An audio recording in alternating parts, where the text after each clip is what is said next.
जाहिद फजल बहुत कमाल बैट्समैन हुआ करते थे, डोमेस्टिक में उनका बहुत नाम होता था कि यार मुझे बाजिद भाई ने कहा कि मैं इनकी बैटिंग देखने जाता था कि यार नाम होता कि जाहिद फजल की बैटिंग देखना। शायद बस वो इंटरनेशनल लेवल पे उतना क्लिक नहीं शायद कर पाए, लेकिन बैट्समैन बड़े लोग उनको बड़ा मानते थे, बड़ा अच्छा प्लेयर। मेरे ख्याल से उनका टाई पड़ता था इंजी भाई से ना, तो वो इंजी भाई कुछ इमर्ज इस तरह हो गए। प्यार से रिक्वेस्ट कभी कभी देखे, कभी जरा एग्री कर लिया। देखिए मैं ये कह रहा हूँ कि हमारे जिस तरह के थे ना, हमारे बॉलरों से बड़ा बेहतर बॉलर है जो हमारे हम अपने तो गिन ही नहीं रहे। कह सकते हैं कि दुनिया के बेस्ट ऑफ स्पिनर है, लेकिन मेरे ख्याल से उनको जो बैटिंग ऑलराउंडर उनको या बॉलिंग ऑलराउंडर कहते हैं, बैटिंग कहते हैं, यानी गुफ्तगू का मकसद ये था कि एज एन ऑलराउंड कैपेसिटी में खेल रहे हैं तो दो जेन्युइन, बाकी इनके पास यानी स्पिनिंग ऑप्शंस अच्छे खासे हैं। इट मीन वो टेस्ट करेंगे इंग्लैंड को। अब ये सारी बात करते हुए आप सब ये बताएं, इंग्लैंड क्या चेस कर सकता है टर्न स्पिन ऑप्शंस को देख के? बिल्कुल चेस कर सकता है, क्यों नहीं करे। अच्छा ये कह रही हैं जी बिल्कुल क्यों नहीं करे, मेरे गल पैन लगे नहीं थे। अच्छा जी आपके तरफ आएंगे जहाँ से जी मुझे लगता है चेस कर लेगा और करना भी चाहिए क्योंकि हमें जीता है को भी इसका फायदा होगा। ठीक है। अच्छा देखिए उनके पास जैसे मैकॉन की ऑफ स्पिनर है, रचिन रविंद्रा जो है वो लेफ्ट आर्म स्पिनर है, सेंटिनल लेफ्ट आर्म स्पिनर है, और लेग स्पिन में उनके पास जो है वो सॉडी आ जाते हैं, और ग्लेन फिलिप्स भी जो है ना वो तेज तरीन लेफ्ट ऑफ स्पिन भी करते हैं। तो आपको लगता है कि ये जो ऑप्शंस उनके पास हैं इसके साथ वो रिस्ट्रिक्ट कर लेंगे इंग्लैंड को, इंग्लैंड का काबू कर सकते हैं? मेरे ख्याल से जो इन्होंने ये टारगेट 160 का दिया काफ़ी मुश्किल टारगेट है, और ये मेरे ख्याल से इन्होंने जो टारगेट दिया इसको चेज करने के लिए कोई एक बहुत अच्छी एक्सेप्शनल नॉक चाहिए, जैसे इनके कैप्टन हैरी ब्रूक ने जो हमारे खिलाफ किया था।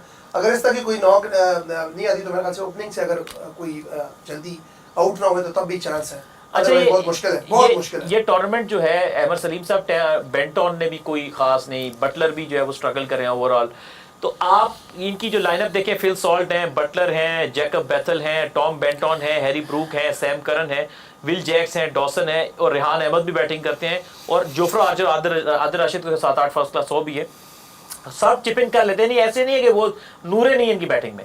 आप इनकी बैटिंग और उनकी बॉलिंग कौन हावी होने वाला है?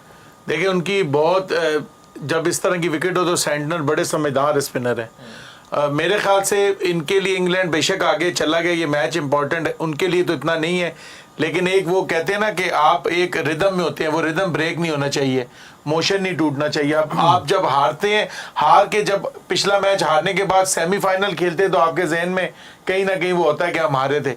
और मेरे ख्याल से जिस बड़ी स्टेज पे अब ये टूर्नामेंट जा रहा है, इनके लिए सबसे इंपॉर्टेंट प्लेयर है जो फॉर्म में आना बहुत जरूरी है, बड़े मैच का प्लेयर है, वो है जॉस बटलर। आसिफ आप अपनी ओपिनियन दीजिए किसी सारे सिनेरियो पे। किस सिनेरियो? ये जो मैं सब्जी के रेट पूछे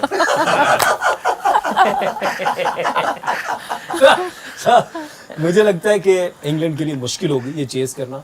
मैं न्यूजीलैंड को जीतता हुआ देख रहा हूँ, न्यूजीलैंड को जो है वो जीता हुआ आप देख रहे हैं। बारह जनाब इसमें ऐसा है कि क्योंकि जो इंग्लैंड आज के दिन, वो कहते हैं कि क्रिकेट में ये भी अक्सर होता है कि सारी टीम आउट ऑफ फॉर्म होती है, किसी एक दिन चल जाती है, इसलिए एक हम फैक्टर कंसीडर करते हैं कि आपकी करंट फॉर्म क्या चल रही है, प्लेयर की कैपेबिलिटी क्या है, और पिच क्या बिहेव कर रही है, और एक ये होता है कि वो जो कुछ सिनेरियोज होते हैं ना कि अनसर्टेनिटी फैक्टर है, हमेशा थोड़ा सा मार्जिन हमें अनसर्टेनिटी फैक्टर के लिए भी छोड़ देना चाहिए, वो जो कि हम कोई तवक्को नहीं कर रहे उसके लिए भी हम छोड़ देते हैं। क्या कुछ आज अनहोनी हो सकती है इंग्लैंड की तरफ से, या फिर हस्बे तवक्को हम जो तवक्को करेंगे न्यूजीलैंड डोमिनेट करेगा, जो उनके पास क्रेडेंशियल्स है बॉलिंग में, पेस अटैक है, ऑलराउंड ऑप्शंस है, और सारे इनफॉर्म ऑप्शंस हैं, और बड़ी जेल होके बड़ी टीम खेल रही है, उसकी तरफ अगर हम देखें तो अब देखते हैं कि ये किस करवट जो है वो जाके चीज बैठेगी।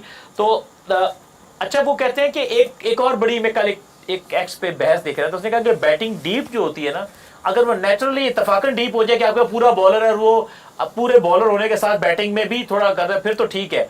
लेकिन जो हमने काम डाला था ना कि जी थोड़ी बैटिंग थोड़ी बॉलिंग, तो उस चक्कर में डीप, तो फिर ना वो एक तरफ डीप होती है ना दूसरी तरफ डीप होती है, वो तो फिर आप डीप फ्राई हो जाते हैं। तो ये